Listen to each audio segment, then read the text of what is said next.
What's up, world? Welcome to A Culture Conversation, our weekly podcast where we highlight the tastemakers of the culture, avid entrepreneurs, and great business leaders.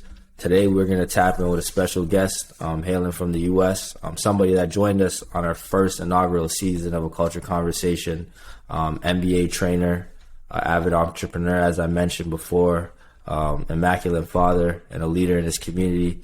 My man, JC, what's up with you, bro? Man, what's going on, brother? Chilling, man. Hanging in there right now.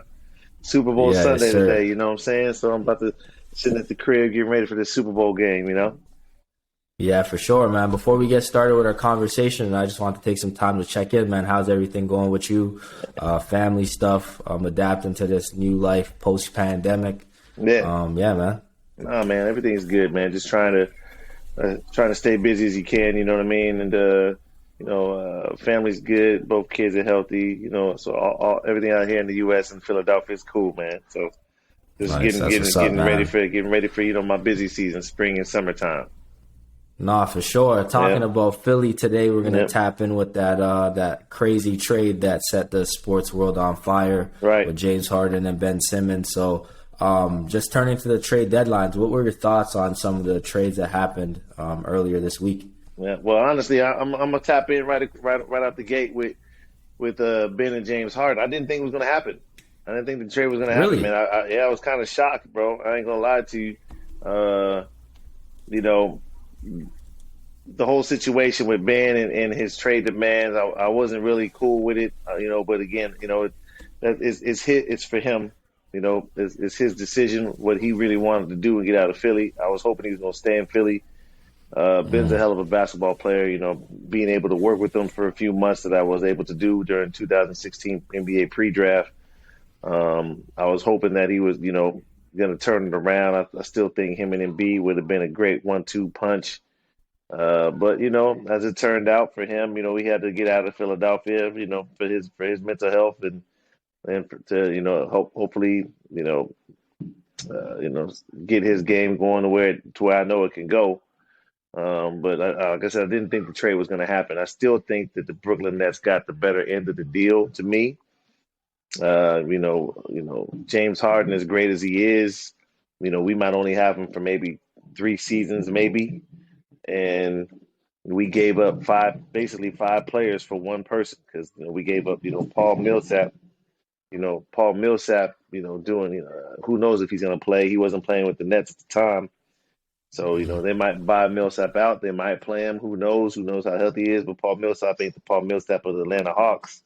You know what I mean? So, we gave up Drummond. We gave up Seth Curry, who was having a great season this year. So, it's definitely tough. Definitely tough for Philadelphia fans. But, hey, they're excited. They got the man that Daryl Morey's been covering this whole time. You knew James Harden was going to find his way to Philly with Daryl Morey being here. So, but the trade that shocked me the most I'm still kind of bewildered with is a little bit of Tyrese Halliburton, man. Had anybody known that the Kings were willing to deal with Halliburton, I think that, I thought Halliburton would have been great to come here to Philadelphia and play with Embiid, and they bring Buddy Hield here too as another shooter. I thought that would have been a good trade. I honestly still think that had Philly traded Ben to Sacramento for De'Aaron Fox and Buddy Hield, which was on the table, I would have took that deal. But maybe the numbers didn't work right. That's something I don't know. Maybe Kings wanted something and more. But, we gave Brooklyn 2 first-round draft picks, man. Draft picks, you can't give up 2 future first-round draft picks. I don't care if they 5 years down the line.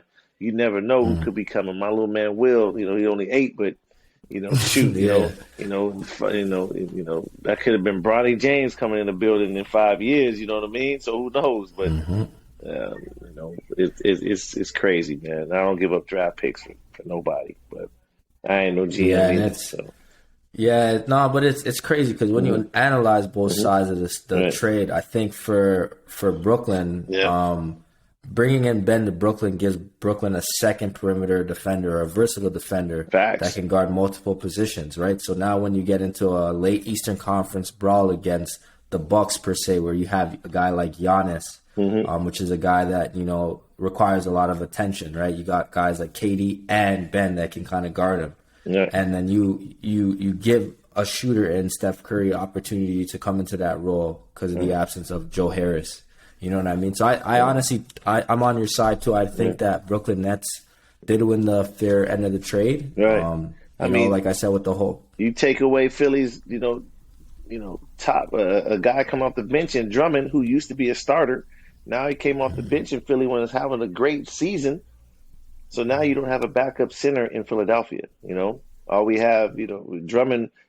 What happens if Embiid gets hurt? Right? Who we looking to? You don't have nobody to look to. God forbid Embiid, knock on wood, gets hurt. Right? We shipped our second post player to our rival in conference, to the Nets. Right?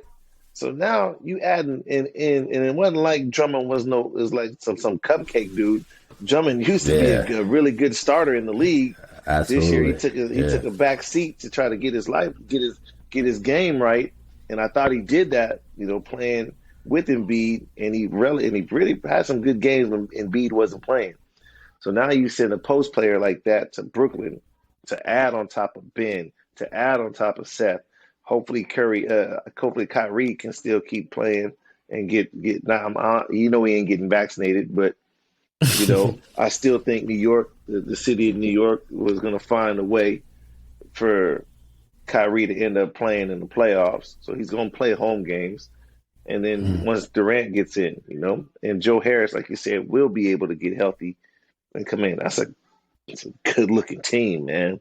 And you trade them in conference. I would have shipped Ben out to the West Coast and not have to deal with them every other time because they're going to see each other in the playoffs. It's gonna work itself out that way.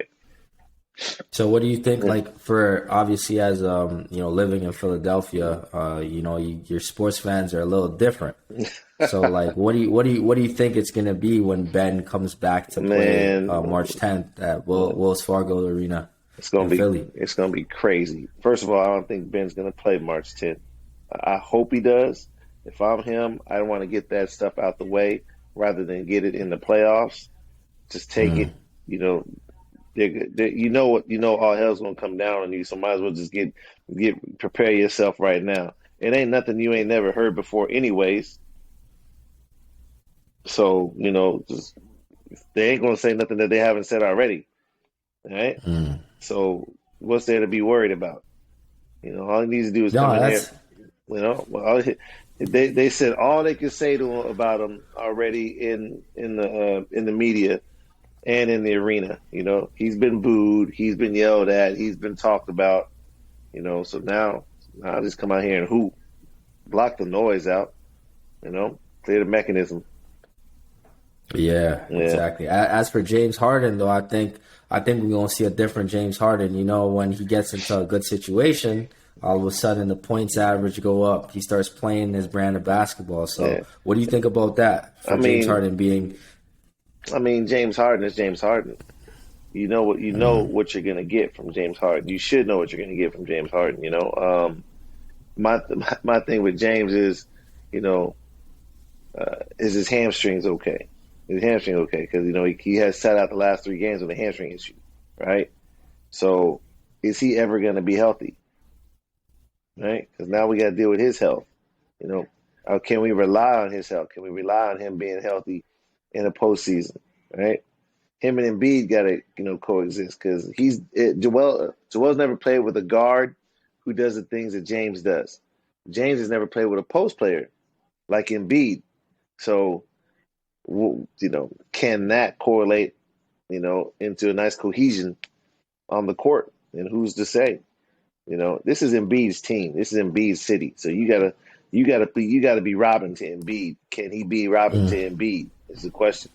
When you've been Batman your whole career, with the exception of your first 1 or 2 years in the league in OKC, once you went to Houston, you was Batman, right? Like, can you be Robin now? Even last year in their 16 games, he's been playing Batman this whole time. KD been hurt. Kyrie wasn't playing. Who was out there putting up 28 points a game and 10 assists? James Harden. Can he do that now here in Philly? So it's quite interesting. I can't wait on Tuesday to see how that stuff works because he's supposed to play against the Celtics on Tuesday. Wow, that's big. Yeah, That's really man. big. So he passed physicals and everything. So he'd be supposedly. okay. Wow. Supposedly, Okay. we'll see. I don't think So if you, I don't think he was. yeah, hurt. if you a coach, obviously now let's put your coach hat on. Right. Obviously you're a basketball savant, Right. a teacher, a lifelong student of the game. I like that. Savant. Appreciate it. What are you gonna do to put James Harden in a position to make him be successful in Philadelphia? Are we going ball screen with Embiid? We gotta have ball screens, but the question is Embiid gonna dive? Is Embiid gonna roll? Embiid likes to pick and pop. You know, to be dominant as he has been this year, if he dives, nobody can stop him. They can't, because that help side comes over. Now you've got a shooter in Harris on the opposite side in the corner or lifting up. Right, the person who's going to have the most adjustment to playing with James Harden is going to be Tyrese Maxey, because Maxey's been balling this year.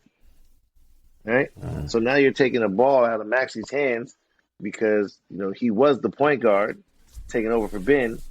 Now you're bringing James Harden in to be basically your point guard, to do Mr. Everything. So now what is a young kid like Maxey going to deal with? Now he's got to deal with, all right, now I got to learn how to play off the ball, right? If Embiid gets doubled down and they guarding and they facing James Harden, I got to catch and shoot out of that pass from Embiid. I can't catch it and put the ball down because now the defense is going to be able to scramble out and collapse and do other defensive schemes. The more pressure you learn to get on that catch and shoot, you'll be that much better. So I'm hoping this. I'm curious to see what Doc Rivers does, because now he don't have no bench, with the exception of Tybal. You kept Tybal because he was a defensive player, which you should. You keep your young players. I honestly thought that Tobias Harris was going to get traded too, but they kept Tobias, so that's good. I like Tobias. So what's your predictions for, I guess we're going to go Eastern Conference, who goes to the finals, and then who's going to meet in the Eastern Conference finals? What's your predictions looking like for that? Eastern Conference finals, to me, I still think Milwaukee's going to be in the Eastern Conference finals, man. The way Giannis is playing right now is just ridiculous, man. I watched him the other night against the Lakers, and he just demolished the Lakers, man. And, I'm curious to see how, and they got my boy on there now, so I'm excited that Mr. Lindell Wigginton is on the team, man. Shout out to the Canadian right Canadians there. right there. I love me some Lindell Wiggs, man. That's my dog right there, 2018, pre-draft work. Me and Lindell put in some work, man. And, man, nobody's more happy for that kid than me, man. So I'm excited for my boy to get out there and shine like he's doing right now. So I'm excited. I'm excited to see, he out there with my man D Ham. D Ham told me he's doing real good out there with the Bucks. So I'm excited to see what he could do, But I think Milwaukee and I hate to say it, but I'm probably going to say Milwaukee and Brooklyn will be in the Eastern Conference Finals. That's what I think. Okay. I mean, if Ben, which I still think he's going to play, I think Ben will play. Just a matter of when, And I'm curious to see how that's all going to unfold. But I think KD and Kyrie are like happy right now that they got a 6'10" guy who can guard 5 different positions. And if he ain't trying to shoot, that's just more shots up for me. Yeah. You know what I mean? And I think that's the beauty in this with Simmons. Simmons is a guy that's going to fit right into his mold, right? Like defend hard, push the ball in transition, rebound the heck out of the basketball, just be a competitor. If you get 18 and 10 like he's been giving us here in Philadelphia, 18 and 10 is a beautiful thing. And he could be a walking triple-double. He could be a walking triple-double with those guys on the side. And again, they still got Seth. They still got Patty Mills, you know what I'm saying? You got Blake Griffin if you want them to. You still got an older LaMarcus Aldridge. These dudes are veterans. They got a nice little squad, man. Now you bring in Andre Drummond. I mean, they got fouls for days to take on Embiid. They got people who can foul him. If I'm playing the Sixers, I'm like, look, Embiid, you already know he's gonna give you 30 and 15. Deal with it. Other guys can't. Exactly, for sure. Right. So now we're gonna segue a little bit. I know. Shout out to the WNBA. Doing a phenomenal job building good. I see you rocking that nice hoodie. You know, I gotta rock my girls, man. You know. Yeah, for sure. I know you work with a lot of women athletes in general. You're advocate for women athletes, which is really huge. So, how do you feel about the future of the WNBA? What's your take on that? Your stance on it? I think Nike coming in and helping them with that incentives they just gave the WNBA to be a partnership with them is huge. I think the WNBA is up on the rise, man. I think women's sports in general is up on the rise. I got a 10-year-old daughter. I've been involved in women's basketball for a long time. Not many people know that I used to work in the WNBA as a video coordinator / coach with the Orlando Miracle, which is now the Connecticut Sun, and that's how I got into women's basketball, really. So, I just think the WNBA needs more teams. I think they need to get more. They need to get into expansion, and then once they get into expansion, because there's a lot of young women coming up in college right now who could ball. The Paige, Caitlin, that Caitlin Clark girl, that's phenomenal, man. If you haven't watched Iowa play, check out that. Yeah, Caitlin Clark is crazy. My girl down there in South Carolina, Z Cook is my dog right there. We worked together this summer, man. So I love me some Z Cook. Nice. They got some players, man, and as you see, man, women's basketball is getting a lot of hype and getting a lot of, it's starting to pick up, and it always has been, but it's tough. I think the W needs more teams, man. You only got 16 teams. Yeah, you need expand after 30 and thinking how much how that's gonna look, or it's even 25. Yeah. Let's get 10 more teams in there, 10 more teams in there because there's more girls playing. The more kids are playing and coming out, there's less jobs, less opportunities for girls. And when there's only 16 teams, and you don't want these young women to go overseas, right? So I'm excited where the W is going, and I love working with these young ladies, man. And shout out Natasha Cloud, my girl Kahleah, MVP. It's just a vibe, sir. My homegirl Steph Dolson, she's just going over there to the Liberty. So I mean, the W's awesome right now, man. I can't wait to see what the summer looks like for them. Yeah, and I guess talk about that experience. I know you work with a lot of athletes on the men's and women's side, but I guess what's the one thing that you like when working with female athletes in comparison to the male athletes at the elite or high level? I mean, at the elite level and high level, they're all the same. I don't think there's pretty much difference. If you're a ball player, you're a ball player, and I'm gonna treat you like a ball player, regardless of gender. Not saying that these boys, that men aren't laser focused, because I'd be lying if I said that. I just think once you get to that elite college and about to be a professional level, your focus, your grind is a little bit harder. And for example, like Natasha, I've been working with Natasha for going on our third solid year. I mean, we've sprinkled in, a few years before, but third year really, really getting that grind in, and she's playing in this new league right now out in Vegas, Athletes Unlimited. Shout out Athletes Unlimited, that they started a new women's pro league for 6 weeks to keep women who don't want to go overseas to come out here and play. And she's looking great, man. Her jumper is nice, and it's stuff that she just needs to carry over to the season. But getting back to your question, professional women, they've already got a chip on their shoulder. They're only home for a limited amount of time, so I don't get to see them as much as I would a pro NBA player. Their off season is pretty much 3 to 4 months, depending on how long you are in the playoffs, right? In the off season. But women's pro players, some might have to go overseas right away, right after the W, or when the W starts. Some of them are still finishing up their EuroLeague contracts and getting over here. And then once they're done, they may have maybe less than a month before they got to go play over in Europe. So they're playing year round. Like when Kahleah won the championship, we really only had a week to train after she did her tour and all that kind of stuff with the Chicago Sky. So it's a grind for women, man, and I just hope that these people understand it. Those girls can freaking play, Facts. man, Facts. freaking play. Yep. Yeah, and I guess for you, I think a big thing that I like seeing as a person that's an entrepreneur, somebody that prides myself on a process-driven mindset, and just seeing things come through with dedicating yourself for a process. You got to be proud, man. Like a lot of the clients you be working with, you see your work show in real game, real life situations. So talk about how that makes you feel, knowing that you put your clients on the path of being successful in their sport. I mean, it's a great feeling. I mean, it's my why. That's what I do.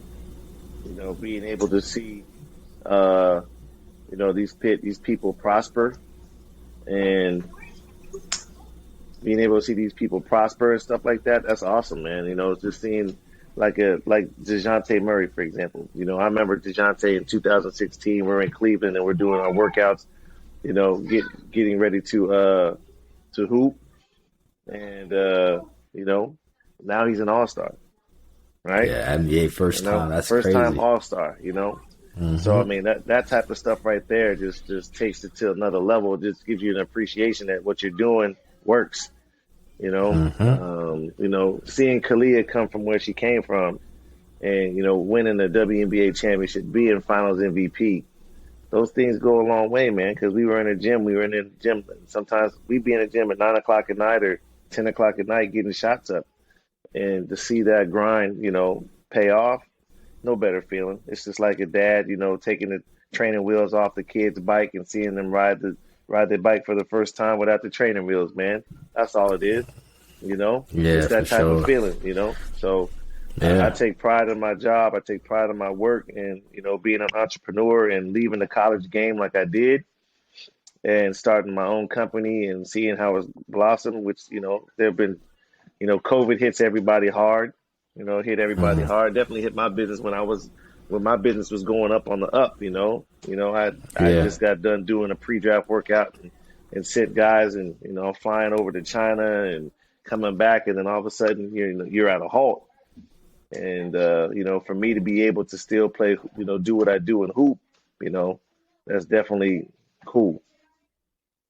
Yeah. And I think the theme that really stuck out to me was perseverance. Yep. Obviously being able to follow your journey for a consistent period of time, man. You're just a person that, just keeps going, man. You kind of set your mind on a goal and you just lock in, regardless of the pitfalls, the hardships that, might be faced. So, like I said, just, talk about how important it is to kind of remind yourself of your why, and, kind of just take subtle reminders as why it's important to stay locked in on what it is you want to achieve. I mean, in any kind of business you're in, for me, I want to strive to be the best. I also want to work with the best, in order to do that, you're going to have some pitfalls. You're going to have to go through your trials. You're going to have to go through your errors.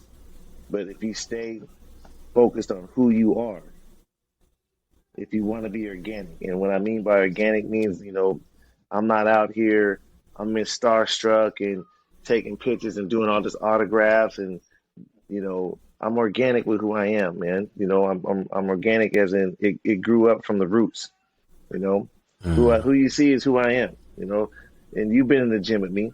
You've been in the gym with me with kids who are, 14, 15 years old. I'm talking to them like I'm talking to guys who making $25 million in a year. I'm talking the same way that I talk to them. I'm talking to these kids. And that's what I mean organic. I'm staying true to myself. I'm being true to my why, I love this game. Yeah. This game has brought me a lot of, it's done good for me, Now, if I'm in it for the money, then I'm in it for the wrong reason, right? I'm not. I'm in it because I love the hoop. I love the game since I was 12. And, when you have something like that type of passion, and people can sense it and feel it, they'll work hard. You know, yeah. So I'm pretty lucky, man. I'm pretty lucky. Nah, You can hear I got my son and his friends in the background, man. So they all yeah, nah, hyped that's right now. cool. You know what I mean? You giving them that And motivational speak talk right now. They man, I'm getting hyped. trying to. They getting hyped on Sour Patch Kids and stuff that they should be eating upstairs. So yeah, man, Yeah, that's about nah. it, man. Nah, I feel you on that, man. Yeah. Well, we gonna talk a little bit about that Super Bowl Sunday prediction. Right. I know your 49ers, they ain't make it this year, so I had to remind you. But yeah, they didn't make it. What are your year. predictions? What's your predictions for tonight? I'm gonna go to. I don't like to call people underdogs, even though I do use the underdog mentality, just for the simple fact that I've been counted out a few times, and I carry a chip on my shoulder. But I'm gonna go with the Bengals, man. Not to say this, I know some LA folks, man, and I know a couple Rams that I met this summer. But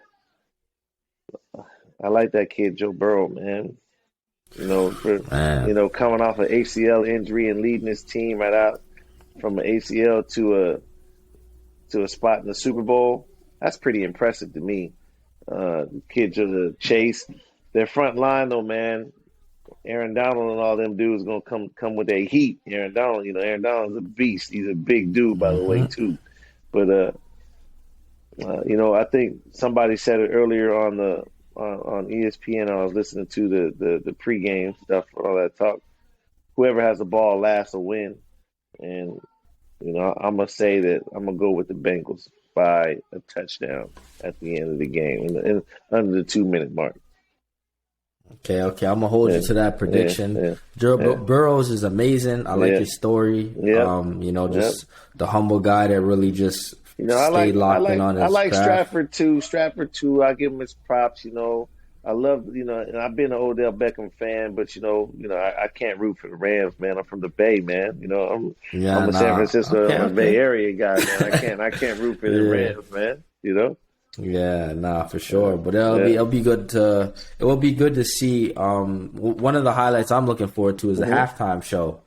They got the stars. They got the Death Row in LA come out, huh? They got Eminem, Ray, Snoop. Yeah, is Mary J on that too? Man, Mary J as well. On the field. I'm like, wow. Yeah. I'm curious to see how halftime gets done up. Yep. Yeah, but it's good to see, like I said, right, the importance of representation, right? For years upon years, we haven't really had a dynamic black headline in the Super Bowl. So it kind of like shout out to Jay-Z and Rock Nation for, putting on a incredible, headline performance for, this event. But it's like just showing us how far we've come and how much work still needs to be done. You know what I mean? Yeah, no, I mean, it's good to see black excellence. It's real good to see black excellence. Especially with the NFL and with what's going on with them right now, with the not having all these African American coaches, head coaches. Yeah. I think that's but it's good to see America see that being black is beautiful. And to see all these entertainers out there represented tonight. On a big stage like that for the whole world to see at the Super Bowl. Who would have thought that we'd be listening to rap music at the Super Bowl? Right. I grew up in the era, at my time when I grew up in the Bay, I remember when rap music was banned. Like Two Live Crew used to be banned, you know what I mean? And people used to think, oh, you listen to rap music, you this, that, you hang out with these type of people. And here we are in 2022. And our halftime show at the Super Bowl is pretty much an all rap and R&B artist from our culture. From our culture, right? Now we've had that. We've had people before, but we haven't had this type of culture, before. And I'm pretty excited to see that. I'm excited to see it with my kids tonight too. So, I'm excited, bro. Yeah, for sure. What song are you what performance are you looking forward to the most? I know they're gonna sing "California Love," which that's one of my least favorite Dr. Dre songs. Yes, I know Tupac and all that, but it's my least favorite. Man, Dr. Dre and Snoop got to come out with something with that heat. You know what I mean? And then I'm curious to see what Eminem's gonna bring. I ain't heard Eminem in a minute. You know what I mean? So Yeah, I for really real. ain't He got. As been long as low. they playing some old school stuff, I'm straight, bro. I'm a '90s baby, man. I'm a '90s kid when it comes to hip hop. So I gotta listen to the roots for me. Yeah, what's your I'm gonna tap in a little fireside question. Like what's your top five of favorite artists, I guess, to listen to if you go into the gym? What's on your playlist? What's on my playlist? Wow, you hitting the boy hard. You said artists. So Yeah. man, Gangstar, Guru, and DJ Premier always rolling. Some EPMD. I like groups, man. Biggie Okay, for sure, okay. man. I gotta listen to Big. Got some J. Okay. And You got the East East Coast? Coast. Yeah, Okay. hold up, man. Hold up, man. I still got the yay in me, man. I got E40 in there every now and then. I'll bump that. I'm too short, But Yeah. for me, Cube's first album was the stuff to me, bro. The NWA and the Cube's first album, America's Most Wanted. You couldn't top that for me when Cube came out. That I could play that still right now and not skip a Yeah, song. You know what I mean? But but I do listen to a lot of. I did listen to a lot of East Coast music growing up on the West Coast, bro. So Big was my guy. Yeah. Man. Big was my guy. Yeah. Pete Rock and CL Smooth. Tribe Called Quest. I was real conscious type rapper, man. Obviously the God and everybody knows what I mean by when I say the God. So I shouldn't have to say his name, but like Big Daddy Kane was in there. You know what I mean? So obviously I'm saying the God people. For those who don't know Rakim, but all those dudes was my guys, man. So I was listening to those type of dudes. MOG, I didn't know you got it like that, bro. Hey man, come on, man. I got everything. So, but now, if you wanted to ask me what I'm listening to when I go and work out with these young cats, man, my young cats out there put me on the blast, man. I love me some blast, man.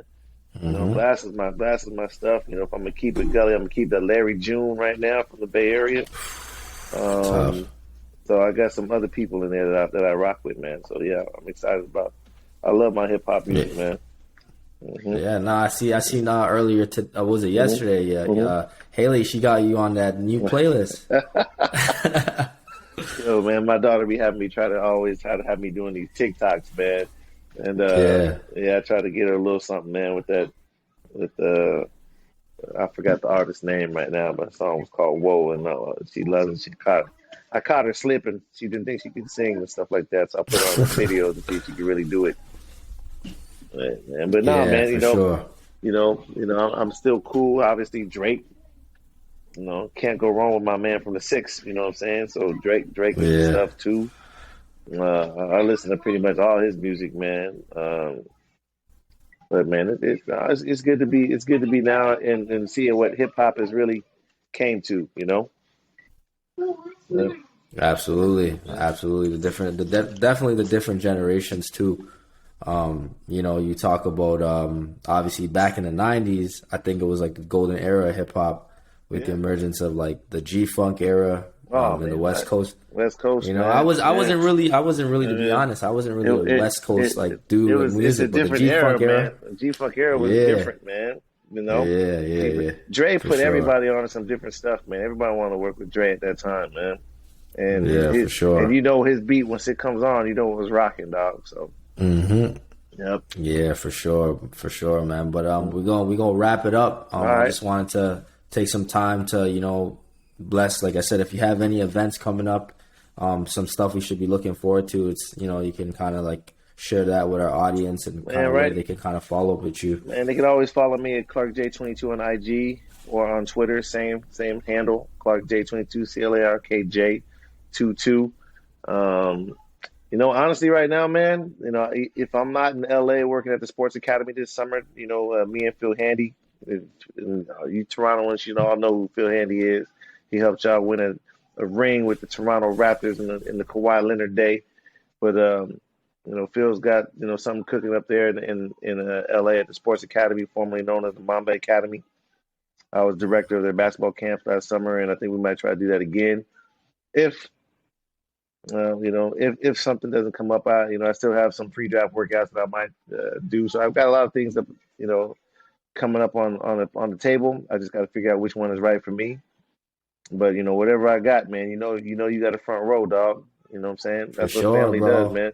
We family tied in now. We family ties, bro. We go deep, man. Exactly. And like I said too, man, like I already know that day is gonna come when I see you on that NBA or WNBA bench too. Hey man, if it happens, it happens, bro. It happens, it happens. We'll take it one day at a time. But I still hopefully to make another trip up to the 6 before the summer ends, man. Me and my guy Jelani J Matt, you know what I mean? I can basketball, Canada style. So and my SETI, we all trying to do something, man. We all trying to figure out something, man, up there. So I gotta get it's good. Toronto's one of my favorite cities in the whole world, man. So I gotta come up there and bless y'all, man. Yeah, just make sure you come when it ain't cold, man. Man, hey, who you telling? Summer's in Toronto, man. Hey, they need to get the Caravana back, please, man. Please, man. I need to come back in August. That's my birthday, y'all. August. Yeah. I gotta go back to the Caravana, man. You know what I mean? I gotta hang out downtown and strut my stuff down. That's right. You already know what I'm trying to do. Gotta get you right. I love it, man. I love me some Caravana, for man. Sure. Yeah, man. But we definitely looking forward to collaborating in the future. Like I said all the time, keep doing what you're doing. You're an inspiration not only to myself but to a lot of the young professionals here in Toronto and across the nation. We're gonna tap in soon, OG. So I appreciate you once again for stepping in on our podcast, and we'll connect soon. Love it. You already know where I'm coming from, dog. We family, dude. Anytime, anywhere, you gotta hit me up. All right. All right, bro. See you soon, bro. All right, now. Peace. Peace.